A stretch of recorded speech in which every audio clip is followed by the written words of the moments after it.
কৃষ্ণাবাই ও কানহার সূঁচ একটি ভক্তিমূলক কাহিনী। একটি গ্রামে কৃষ্ণাবাই নামে এক বৃদ্ধা বাস করতেন। তিনি ছিলেন শ্রীকৃষ্ণের পরম ভক্ত। একটি ছোট কুঁড়ে ঘরে তিনি থাকতেন। তার আসল নাম ছিল সুখিয়া, কিন্তু কৃষ্ণের প্রতি তার অগাধ ভক্তির কারণে গ্রামবাসী ভালোবেসে তার নাম দিয়েছিল কৃষ্ণাবাই। বাড়ি বাড়ি গিয়ে ঘর মোছা, বাসন মাজা এবং রান্না করাই ছিল তার কাজ।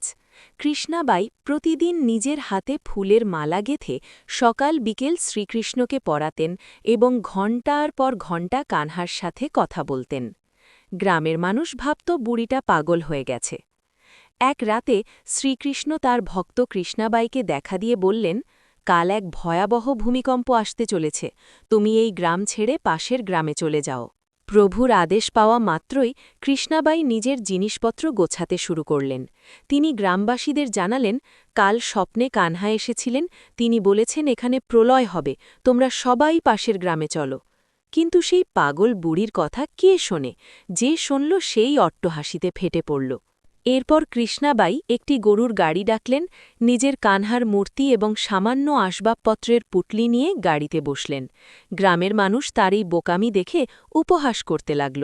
বাই যখন গ্রামের সীমানা পার হয়ে ঠিক পাশের গ্রামে প্রবেশ করতে যাবেন, তখনই কানহার আওয়াজ শুনতে পেলেন। ওরে পাগলি, ফিরে যা, তোর কুঁড়ে ঘর থেকে সেই সূঁচটা নিয়ে আয়, যা দিয়ে তুই মালা গেথে আমায় পড়াতি। এ কথা শুনে বাই ব্যাকুল হয়ে উঠলেন। তিনি ভাবলেন, কি ভয়ঙ্কর ভুল হয়ে গেল, ওই সুদ ছাড়া আমি কানহার মালা গাঁথব কি করে? তিনি তৎক্ষণাৎ গরুর গাড়ি থামিয়ে পাগলের মতো নিজের কুঁড়ে ঘরের দিকে দৌড়ালেন। গ্রামবাসীরা তার এই কাণ্ড দেখে হাসাহাসি করতে লাগল। বাই ঘরের চালের মধ্যে থেকে নিজের সেই সূচটি খুঁজে বের করলেন এবং আবার দৌড়ে গাড়ির কাছে ফিরে এলেন। গাড়োয়ান বলল, মা, তুমি কেন এত দুশ্চিন্তা করছো? কিছুই হবে না। বাই বললেন, ঠিক আছে, এবার চলো গ্রামের সীমানা পার করি। কিন্তু এ কি অলৌকিক কাণ্ড! যেমনই গাড়িটি গ্রামের সীমানা পার করল, অমনি পুরো গ্রাম মাটির নিচে তলিয়ে গেল, চারদিক জলমগ্ন হয়ে গেল। সেই গাড়োয়ানও ছিল শ্রীকৃষ্ণের ভক্ত, তাই ভগবান তাকেও রক্ষা করতে দেরি করেননি। প্রভু যখন তার ভক্তের একটি সাধারণ সূঁচের কথা এত চিন্তা করেন, তখন তিনি সেই ভক্তের সুরক্ষার জন্য কতটা চিন্তিত থাকেন তা অনুমেয়। যতক্ষণ সেই ভক্তের একটি সূঁচ ওই গ্রামে ছিল, ততক্ষণ গ্রামটি সুরক্ষিত ছিল। তাই বলা হয়, ভরি বদরিয়া পাপ কি বরসন লাগে অঙ্গার, সন্তন হতে জগৎ মে জল যাতা সংসার। অর্থাৎ পাপের মেঘ যখন ঘনিয়ে আসে, তখন আগুনের বৃষ্টি হয়। এই পৃথিবীতে যদি সাধু সন্ত ও ভক্তরা না থাকতেন, তবে এই জগৎ অনেক আগেই ছাই হয়ে যেত।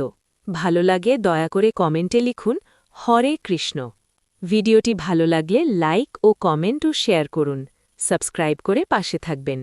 Where you can direct a voice, create realistic dialogue, and so much more. Edit these placeholders to get started.